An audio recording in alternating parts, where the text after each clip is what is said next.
Magandang hapon mga kaibigan at sa nanonood dito sa ating video sa punto por punto. Sensya na kayo, ako ay paos ngayon, no? Ang aking pong tampok na video, ito po yung may nagtanong patungkol doon sa Mateo 16:18. Bakit daw sa debate ni Brother Wendell laban kay Ramel Parba, meron siyang binasang Biblia, Confraternity Version, na nakalagay ang katagang One Holy Catholic Apostolic Roman Church sa Matthew 16:18. So, ito'y lubos niyang pinagtataka, bakit bukod tangi lang yung Bibliang yon? Wala na sa iba. Kapag umorder ka naman ng ibang Confraternity Version, wala yon. Bakit wala yon? Yun ang tanong ng nagtatanong. Isa ito sa pinakamalaking issue na ipinupukol ng mga anti-katoliko laban kay Brother Wendell Talibong, kung bakit yung Bibliang binasa niya may nakalagay na I will build my Holy Catholic Apostolic Roman Church. So, ating pakinggan kung paano yan sagutin ni Brother Wendell Talibong. Kaya sa mga bago pa po dyan, please po don't forget to hit the subscribe button at ang notification bell para maging notified kayo sa bawat video na ilalabas ko sa channel na ito. Huwag na po natin patagalin. Pakinggan na po natin kung paano yan sagutin ni Brother Wendell Talibong. Nauna si Nelson Evardon Bono. Okay, Brother Nelson, good evening. Yes, bro. Good evening, bro. Yes, hello, good evening. Naririnig dyan? Apo. Tanong lang ako. Sige, go ahead bro, go ahead. Yun bang debate ni Father Darwin saka ni Parba, doon sa talata na sinabing may nakonsulat doon sa San Mateo 15:18. 15:18. Apo. Tapos, doon sa debate rin ni Brother Wendell Talibong, may nabasa siya doon nung nagtanong na si Parba sa kanya yung San Mateo 16:18.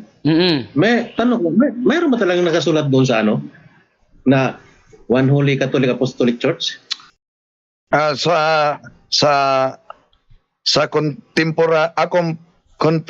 confraternity o nasa kang bro tata yon yung isang version dahil sa debate namin ni Parba, iba yung version na ginamit niya at ito ay inilabas nila, di ginamit ni Father Darwin ang natural version, kahit nga itong version na ito di naman ginamit ni Father Darwin sa debate, pero hindi na ibig sabihin na sa version ito walang mabasang Catholic Church.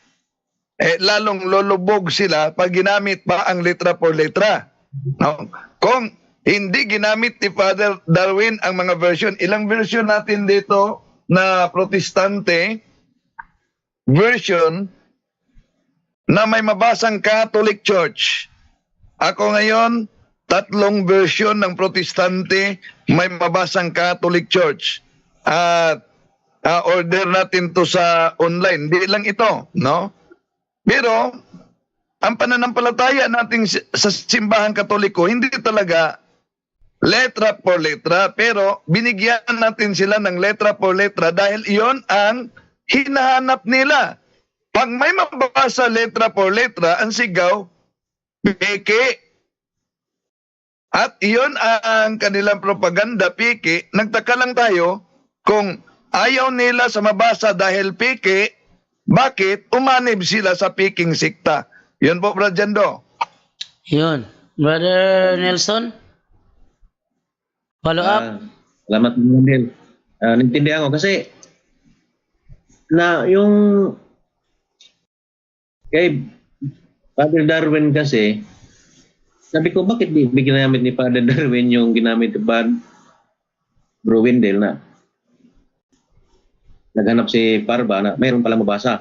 Tapos, ang pinalabas ka sa mga ni Parba Iglesia na nandaya si Bro Wendell. Kaya, yun ang natanong ko, kung mayroon ba talaga nagsulat doon? Wala. Kasi, bakit hindi ginamit ni Padre Darwin? Yun lang naman ang naano ko, bro. Yun lang ito kong nalaman. Pero, naintindihan ko naman yun. Na mayroon pala na nasulat, pero nagdepende yun sa Version. yung Bible na version.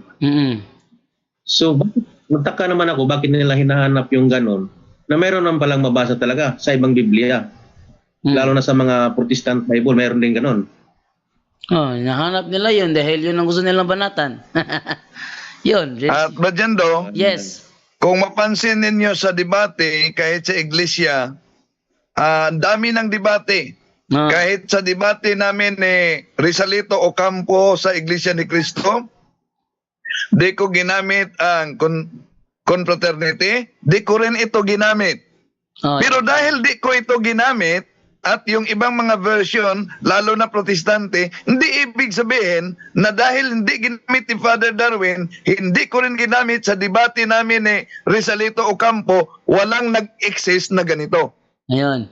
Ang sabi ni Brother Wendell, hindi porket hindi siya gumamit ng Richard Baxter na translation doon sa debate ni Rizalito Ocampo at ni Father Darwin. Yung kay Wendell at Rizalito Ocampo, di ko napanood yun. May video ba yun, Brother Wendell? Di ko napanood yun na. Kay Father Darwin at Ramel Parba, hindi ginamit yung Richard Baxter. It doesn't exist. Nag-exist yung naturang version kahit hindi ginamit. Brother Nelson, third question. Yan lang, bro. Yun lang. Maraming salamat. Gusto ko lang nalinawan doon yan. Na ano ako Okay lang naman. Okay na, bro. Salamat, bro. Okay, thank you, Brother Nelson. So, balik ulit. Brajando, Yes, Brother Wendell. may nag-message dito si MG Tumang, wow, anong Bible yan? Palagi na natin itong ginagamit. Paraphrased on the New Testament by Richard Baxter. No? Nasa online ito. Pwede ninyo. Pero sabi naman ng mga anti-Catholic, paraphrased, di yan pwedeng magamit. Di po ba? Sa debate, di umano pwedeng magamit ang paraphrase Brajando dahil paraphrase Bible. Di po ba hinahanap nila saan mabasa letra por letra? Pag may mabasa, di na pwedeng gamitin. Yun ang kanilang problema doon. Naghahanap sila ng letra por letra, tapos pag binasa mo naman letra por letra, ayaw namang tanggapin. Doon sa gusto makakita nung ginamit ni Brother Wendell, eto na-picturean ko. Pakita ko na lang sa inyo yung na-picturean ko na na Bible. Ayan. Eto yung ginamit ni Brother Wendell doon sa naturang debate. Yan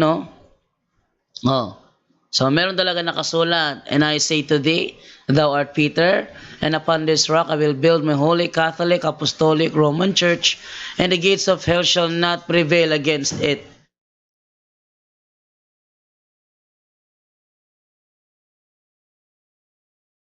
And then Brajando, yung nawala ka, Brajando. nawala dahil may nagsalita kaya minute ko muna.